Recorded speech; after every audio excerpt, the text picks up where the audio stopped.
I see my life is of fear, enormous amount of fear.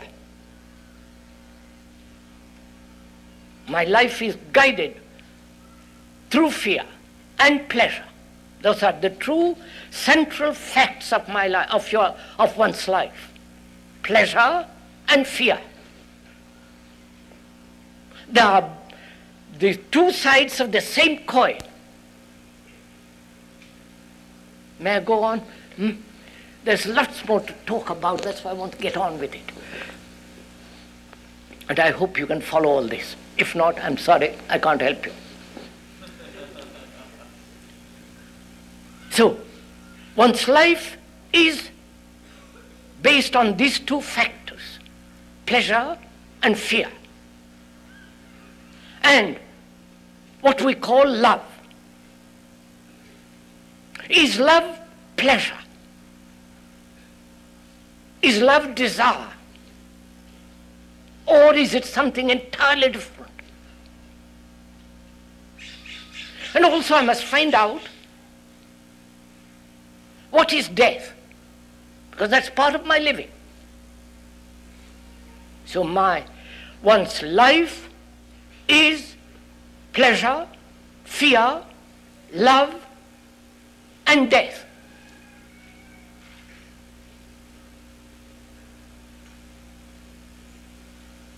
And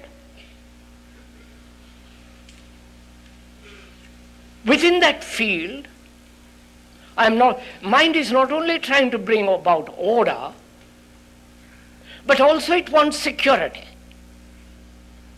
within that field. Because the brain cells can only function efficiently, totally, effectively, when it is completely secure. Whether it can be secure neurotically or secure in freedom.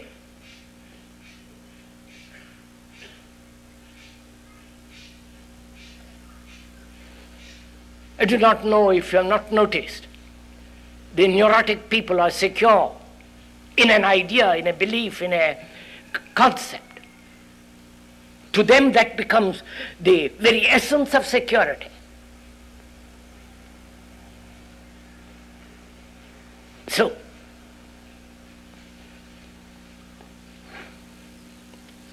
when the mind seeks security in an idea, it is neurotic.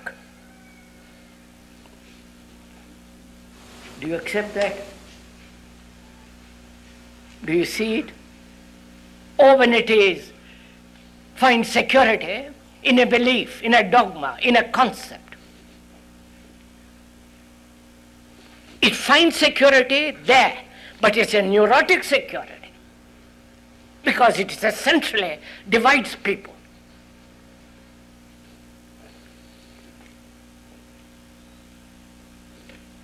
And seeing all this in one's life, the conflict, the misery, the sorrow, the fear,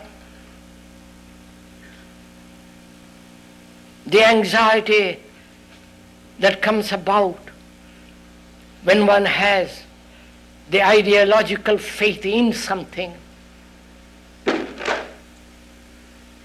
the despair, the utter sense of frustration.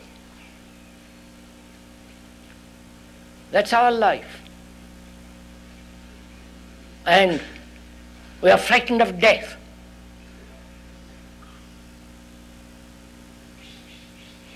Old age, disease, and death. That is the whole living of our life.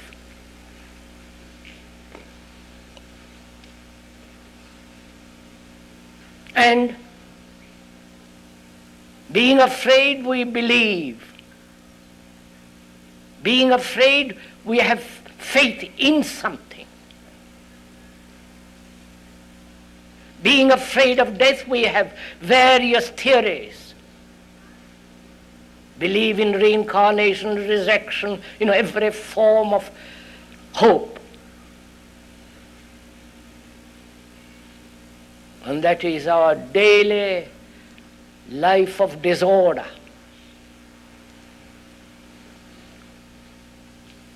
Now, how is one to bring about order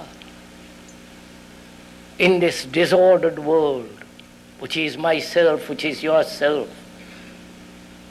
How is one to live a life that is completely orderly, without any contradiction? I think that is what most of us want.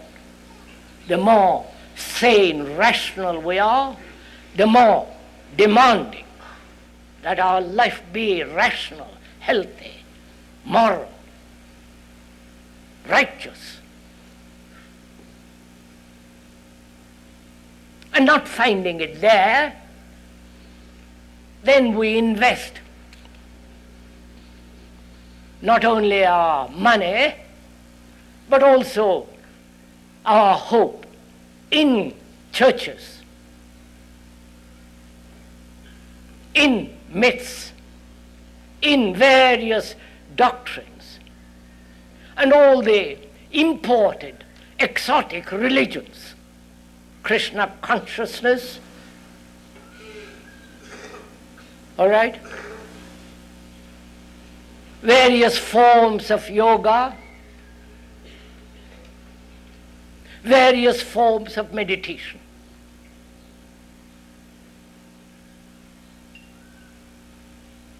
When something of that kind is imported into this country, you ought to immediately export it.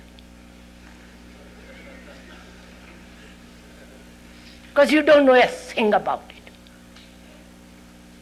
You're a lot of gullible people. All that you want is experience, which will give you pleasure. And you have tried drugs, and you're quarreling over marijuana, and you will quarreling over something else, because all that you're concerned with is the furthering of pleasure in experience.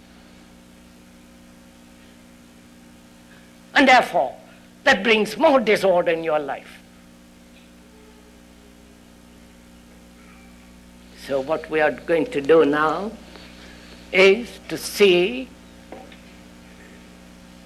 whether the human mind, your mind, the human mind, can radically change. You will say then, what is it? How is it important if one individual, one human being changes? How can he affect the whole world? You know, if you were changing, if you actually were changing, you would never put that question. It's only the person who is not changing wants to find an excuse for not changing and says, well, what good will that do if I change? What we are trying to do here this morning is to understand and talk or see the significance of total change